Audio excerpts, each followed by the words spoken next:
अब हम लोग डिस्कस करेंगे simple entry and compound entry. ये क्या होता है? जब भी कोई ट्रांजैक्शन होती है, ठीक है, तो एक अकाउंट डेबिट होता है, ठीक है, और दूसरा अकाउंट क्या होता है? क्रेडिट होता है। सेम अमाउंट से, जितनी अमाउंट से एक अकाउंट डेबिट हो रहा हो उतनी अमाउंट से दूसरा अकाउंट क्या होता है? क्रेडिट होता है। या इन सिंपल वर्ड्स कि आपकी डेबिट और क्रेडिट अमाउंट क्या होती है? इक्वल होनी चाहिए जब भी कोई ट्रांजैक्शन होगी, आप एंट्री करेंगे तो। ठीक हो गया? अब सिंपल और कंपाउंड एंट्री क्या होती है? जब भी कोई ट्रांजैक्शन, अगर कोई ट्रांजैक्शन हुई है, लेट अस सपोज, तो एक अकाउंट डेबिट होगा और एक अकाउंट क्या होगा? क्रेडिट होगा। ठीक है, तो ये होगी आपकी सिंपल एंट्री कि जिसमें एक अकाउंट डेबिट होगा और एक ही अकाउंट क्रेडिट होगा। ठीक है। कंपाउंड एंट्री क्या होती है कि इसमें आपका एक या एक से ज्यादा अकाउंट या तो डेबिट हो रहे होते हैं, ठीक है, या एक से ज्यादा अकाउंट क्या हो रहे होते हैं? क्रेडिट। दैट मीन्स अगर आपके दो अकाउंट डेबिट हो रहे हैं तो उसके अगेंस्ट एक अकाउंट क्या होगा? क्रेडिट होगा। ठीक है, लेकिन अमाउंट क्या होगी? सेम होगी। डेबिट और क्रेडिट अमाउंट हमेशा इक्वल होनी चाहिए। ठीक है, इसकी आप एग्जांपल देखिए। सिंपल एंड कंपाउंड एंट्री की एग्जांपल है, ये एक ट्रांजैक्शन हमें करके दिखाई हुई है। ठीक है, मैं आपको बताने लगूं कि सिंपल एंट्री क्या है और कंपाउंड एंट्री क्या है। ठीक है, लास्ट में देखिए इस ट्रांजैक्शन में, for example, we bought furniture for rupees 10,000 from Salman bro. अगर आपने फर्नीचर सलमान ब्रो से परचेज किया है तो क्या एंट्री होगी? फर्नीचर अकाउंट डेबिट और सलमान ब्रोस अकाउंट क्रेडिट। मैं भी आप लोगों को समझाने के लिए बता रहा हूँ। ठीक है, अब देखिए एक अकाउंट डेबिट हुआ है, ठीक है, और उसके अगेंस्ट जो है दूसरा अकाउंट क्या हुआ है? क्रेडिट हुआ है। ठीक है, तो ये होगी आपकी सिंपल एंट्री कि एक अकाउंट डेबिट हो रहा है और एक अकाउंट क्या हो रहा है? क्रेडिट हो रहा है। ठीक है, अमाउंट डेबिट और क्रेडिट क्या होगी? सेम। ये होगी आपकी सिंपल एंट्री की एग्जांपल। कंपाउंड एंट्री की एग्जांपल क्या है? लास्ट में आप लोग रीड कीजिए। For example, suppose on 16 May 2017 we paid rupees 1000 on account of salaries, rupees 600 on account of rent।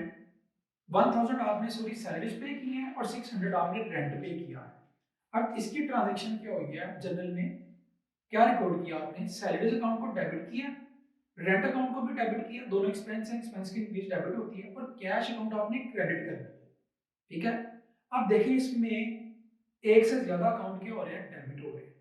Salaries account भी डेबिट हो रहा है, रेंट अकाउंट भी डेबिट हो रहा है, और क्रेडिट हो रहा है कैश अकाउंट, एक अकाउंट। ठीक है, तो ये आपकी कंपाउंड एंट्री कि जिसमें एक से ज्यादा अकाउंट या तो डेबिट होंगे या क्रेडिट होंगे। ठीक है, लेकिन अमाउंट क्या होगी? Debit credit equal. देखें डेबिट में कितना आ रहा है? 1000 प्लस 600, 1600। कैश कितनी अमाउंट से क्रेडिट है? 1600 से। ठीक है, क्लियर हो गया सिंपल और कंपाउंड एंट्री क्या होता है।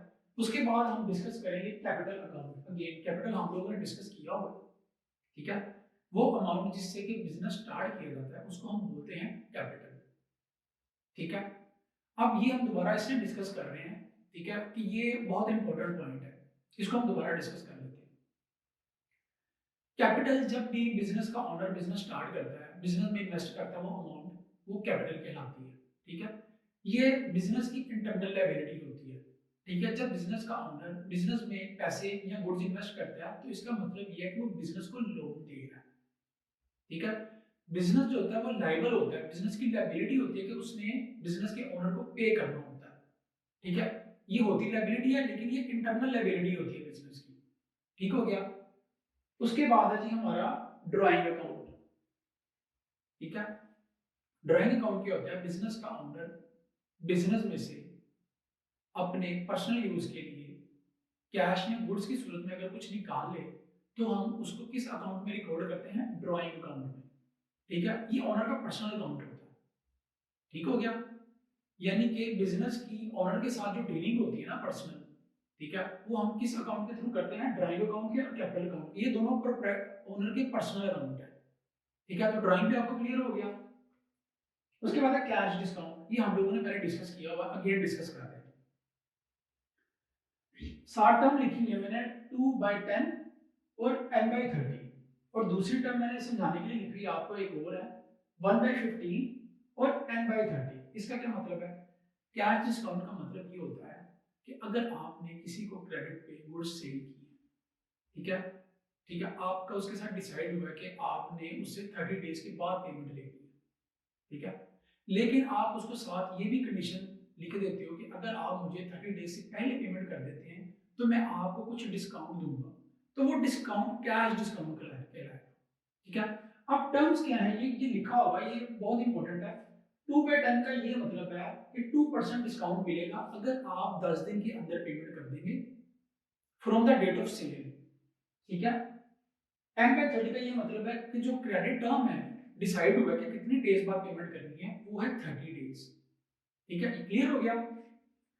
30 डेज जो है वो क्रेडिट पीरियड है, जितनी देर बाद पेमेंट करनी है, लेकिन आपको 2% डिस्काउंट मिलेगा अगर आप 10 दिन के अंदर पेमेंट कर देंगे, इसका ये मतलब है।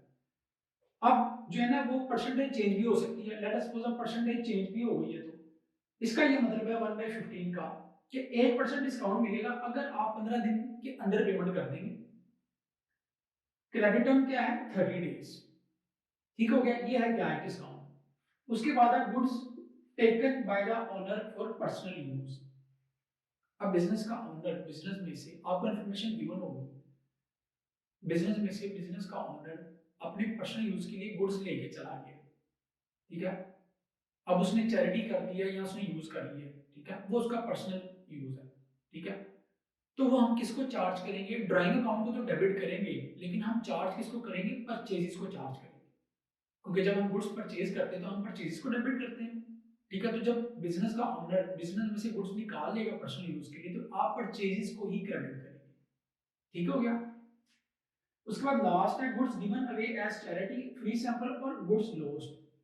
अगर आपने गुड्स चैरिटी में दे दिए या आपने फ्री सैंपल के तौर पे दे दिया फॉर एडवर्टाइजमेंट पर्पस, या आपकी गुड्स लॉस हो गई हैं या डैमेज हो गई हैं, तो फिर आप चार्ज किसको करेंगे?